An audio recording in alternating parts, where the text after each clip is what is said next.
as a review, Whitney, and what is the smallest particle of an element that we studied all last unit?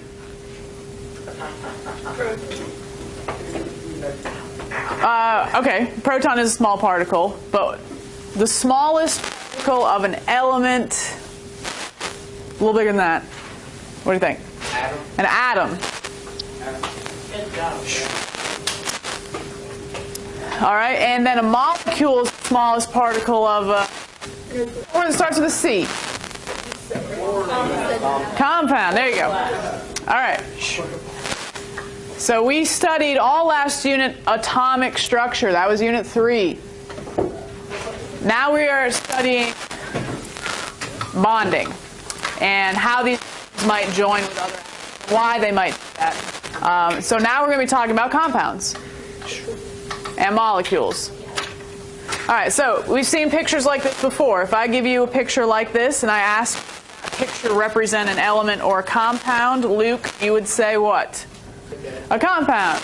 If you're taking atoms of certain elements and you're sticking them together, this would be called bonding. A group. That's a compound.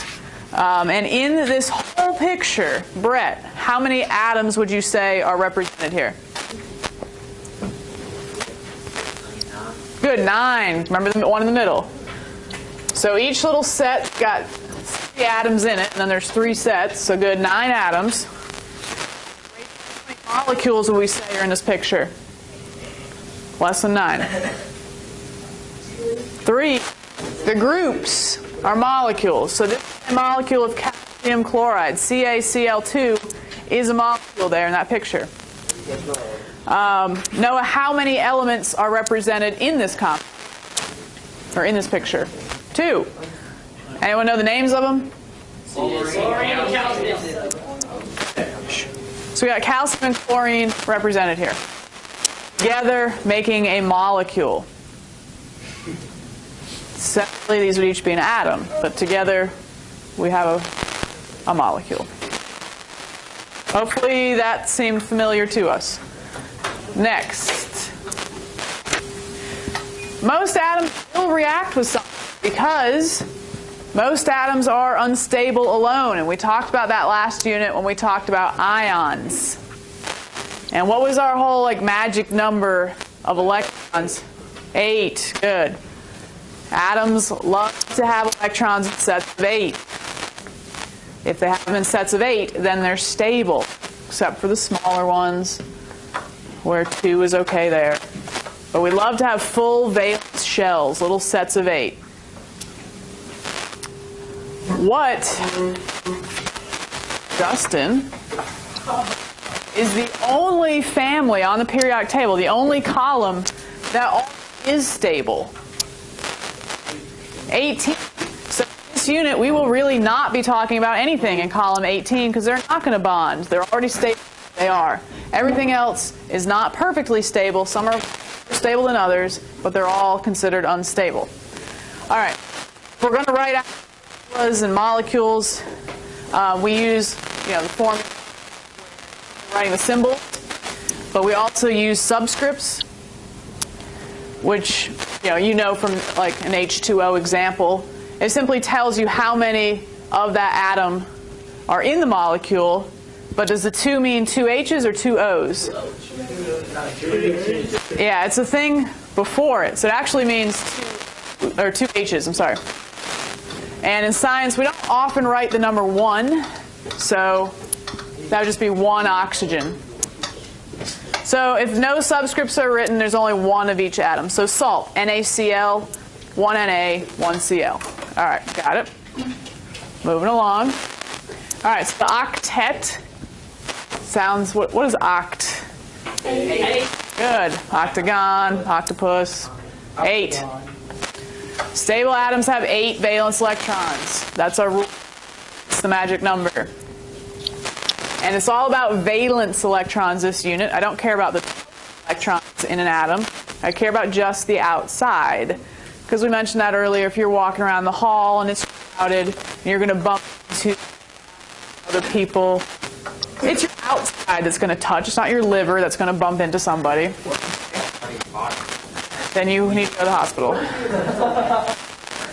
It's a good one. All right, so 8 is the magic number. 8's the key to bonding. We've studied the max number in the Bohr model, and I know some of you are thinking, well, numbers, how to get 8 out of 18?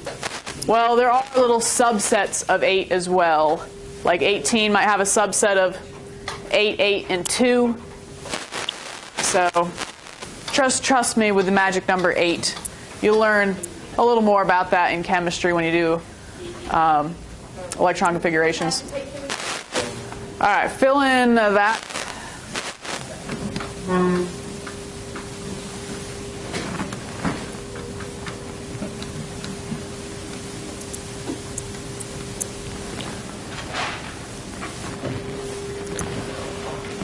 All right, so our diagram for this unit, we're not going to do full Bohr models anymore.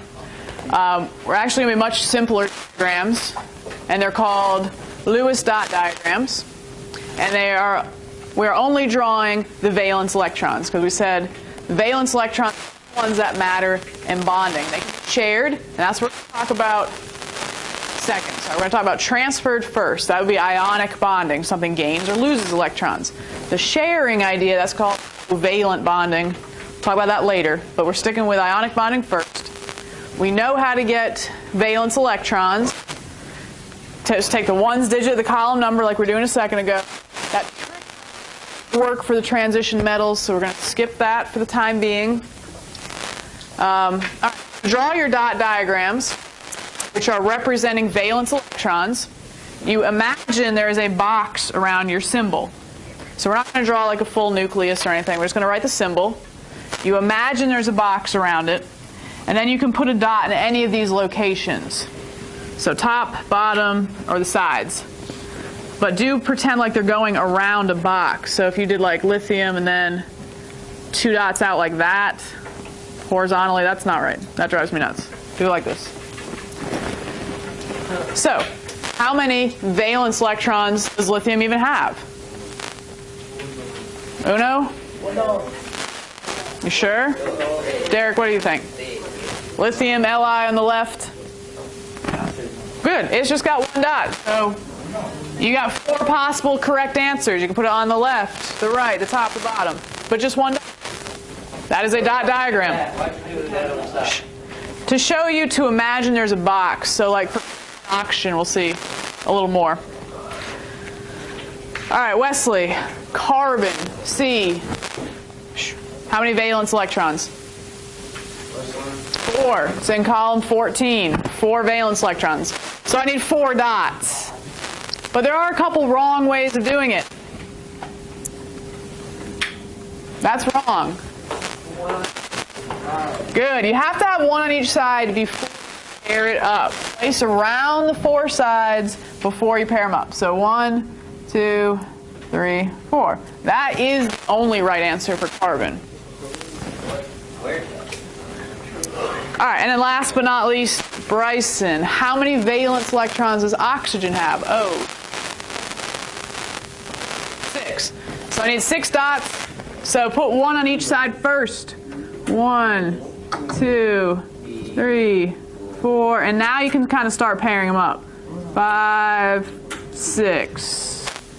My pen's a little unaligned. That's okay.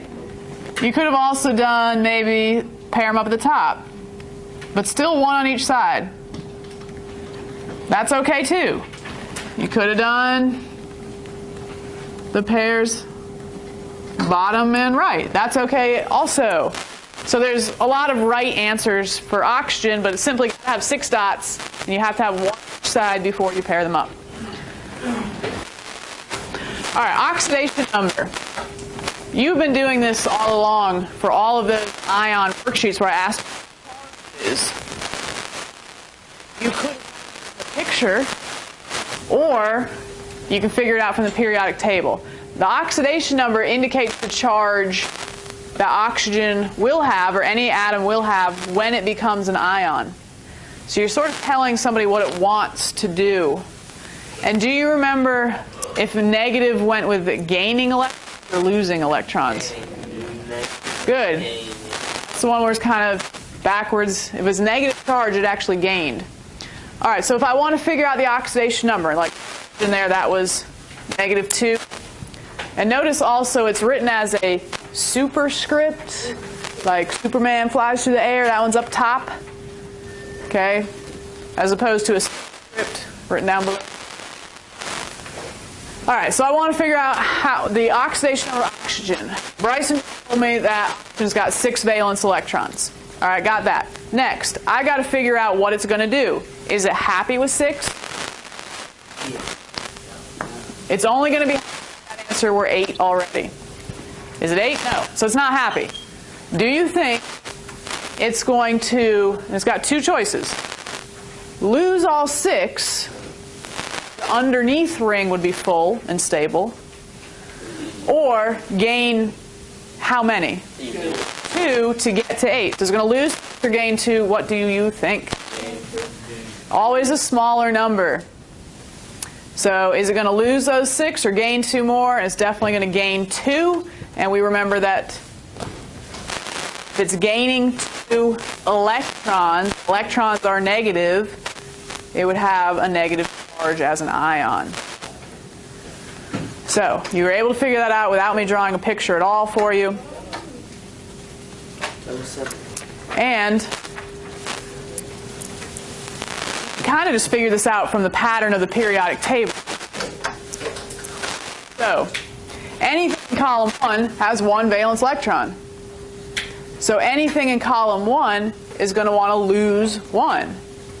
Now we don't often write the 1s, so it's got a +1 charge. Anything in column 2 is going to want to lose its 2 valence electrons, so have a +2. Anything in 13 is going to want to lose 3, hence it'd be +3. Now don't think this is just going to be 5, 6, and 7. That's where I see some people mess up. Like oxygen we just did, it's got 6 valence, but it doesn't want to lose 6. It'd rather gain 2. So your little pattern, 1, 2, 3, skip. Why do you think we skip? Because it's already good. No, it's got 4. Oh, it's in between. Yeah, can you even answer that question? Would it lose 4 or gain 4? I don't know. Well, we can't necessarily predict that for ionic bonding, and column 14 actually doesn't typically ionically bond anyway. They're more involved in covalent bonds, which we'll talk about later. So we're going to skip 14 for the time being. So anyway, 1, 2, 3, skip, 3, 2, 1, and 18, 0. That, as you notice, is what my Post-it notes on the wall show. Those will be up there until the day of the test. So hopefully you'll get used to it, but I will take those down when we have a test.